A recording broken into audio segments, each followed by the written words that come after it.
দেখি দেখি তখন থেকে শুধু ভিডিওই নিয়ে যাচ্ছ, আমাকে তো দেখালেই না কিরকম লাগছে। কখন থেকে তোমার কাছে আয়না চাইছি। আচ্ছা ঠিক আছে, নাও দেখো কেমন লাগছে না লাগছে। কখন থেকে তো ভিডিও। ঠিক আছে, এতক্ষণ ধরে তুমি এই মেকআপ করলে? কেন, মেকআপে কি খারাপ আছে? কিন্তু আমার মনের মতো হয়নি। আমি চাইছিলাম একটু গ্লিটারি আইজ হবে, হাইলাইটারও বেশি বেশি হবে, মানে আমাকে আর একটু ভালো লাগবে, আর একটু শাইন হবে, যাতে সবাই আমাকেই দেখে। হাইলাইটার এর থেকে আর কি বেশি দেবো?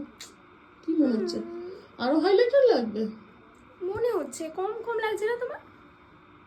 তুমি কি চাইছো বলো তো এক্স্যাক্টলি? আমি চাইছি যাতে সবাই আমাকে দেখে, যাতে আলোতে আমার মুখটা চকচক চকচক চকচক করে। তোমার আলোতে মুখটা চকচকই করছে, আরো হাইলাইটার লাগবে? তাহলে এক কাজ করি, হাইলাইটারটা তোমার কাছেই দেখে দিই, তুমি যত খুশি তত মাখো। আর নাহলে এক কাজ করি, হাইলাইটারটা তোমার মুখে পুঁতে দিই।